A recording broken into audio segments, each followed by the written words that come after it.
सीधे लाइव तस्वीरें आपको लघु सचिवालय सेक्रेटरीट से दिखाई जा रही है, जहां पर आप देख सकते हो जो मेरे पीछे है भारतीय मजदूर संघ यहां पर आपको प्रदर्शन करते हुए नजर आएगा।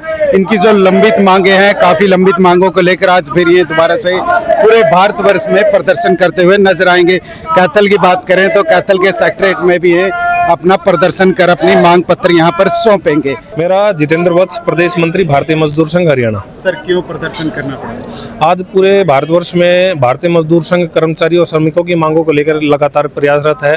उसी कड़ी में केंद्रीय कार्य समिति में निर्णय हुआ कि 17 अगस्त को तो पूरे भारतवर्ष में हम ज्ञापन देंगे और मांगों का हम पुरजोर समर्थन करेंगे कर्मचारियों का।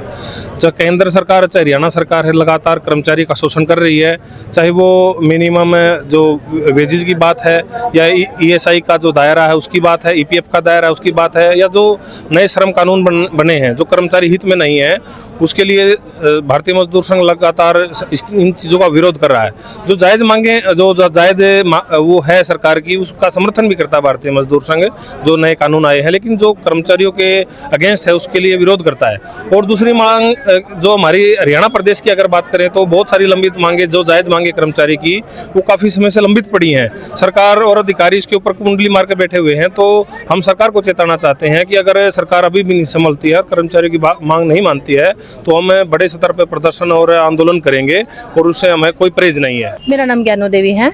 मैं आंगनवाड़ी वर्कर हेल्पर बीएमएस संबंधित 1203 की जिला प्रधान हूँ और मैं स्टेट उपाध्यक्ष भी हूँ। आंगनबाड़ियों की बात करें तो मैडम आंगनबाड़ियों में क्योंकि काफ़ी लंबे से कच्चे कर्मचारी रखे जाते हैं, पक्का नहीं कराई कि सरकार को कैसा देखते हैं, क्योंकि सैलरी की बात करें तो सैलरी बहुत कम दी जाती है। ये आपने एक शब्द यूज़ किया सैलरी, तो हमें सैलरी भी नहीं मिलती, हमें मानदेय दिया जाता है। जो हमें सरकार पेमेंट देती है उसको मानदेय का नाम दिया जाता है, क्योंकि अगर हम सैलरी बोलते हैं तो सैलरी में तो गवर्नमेंट को बहुत कुछ हमें देना पड़ेगा। ठीक है। और जैसे कि आप ये कह रहे हो कि हर बार हमारा प्रदर्शन रहता है जिला लेवल पे, स्टेट लेवल पे, और हम सेंट्रल गवर्नमेंट के खिलाफ भी प्रदर्शन करते रहते हैं। लेकिन आज का ये जो हमारा प्रदर्शन है ये मुख्य रूप से हमारा केंद्र सरकार के खिलाफ था।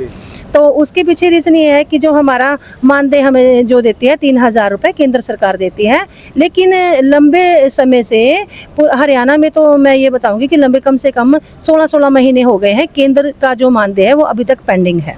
काफी लंबे समय से दिया नहीं गया मानदेय जी, पूरे 16 महीने हो चुके हैं। 16 महीने से केंद्र सरकार का मानदेय पेंडिंग है। किसी जिले में इक्का दुक्का में हो सकता है थोड़ा बहुत कम ज़्यादा, बट पूरे हरियाणा की अगर हम बात करते हैं तो पूरे हरियाणा में हमारा जो पैमाना रहा है वो 16 मंथ का ही रहा है कि 16 महीने। तो मेरा नाम सर हुकुमचंद सैनी, प्रदेश महामंत्री पब्लिक हेल्थ ग्रामीण टूल ऑपरेटर संबंधित भारतीय मजदूर संघ। कैसा देखते हो, क्योंकि रोज प्रतिदिन धरने प्रदर्शन किए जाते हैं, मुख्यमंत्री मांग नहीं मानते?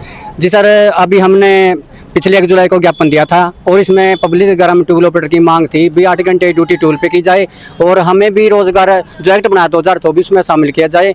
और हमें जो हमारी प्रोसेस चल रही है पिछले 2 साल से कौशल की, इसमें कौशल रिपोर्ट किया जाए। तो 9 जुलाई को भारतीय मजदूर संघ के नेतृत्व में उच्च अधिकारियों से मीटिंग हुई थी और उसमें रस्तोगी साहब ने ये चीज़ कही थी भी जल्द ही इनकी प्रोसेस शुरू कर दी जाएगी कौशल में डालने की, लेकिन अब तक कोई उसका परिपत्र जारी नहीं। मुख्यमंत्री से कई बार मिल चुके हैं, क्यों नहीं मांग माने?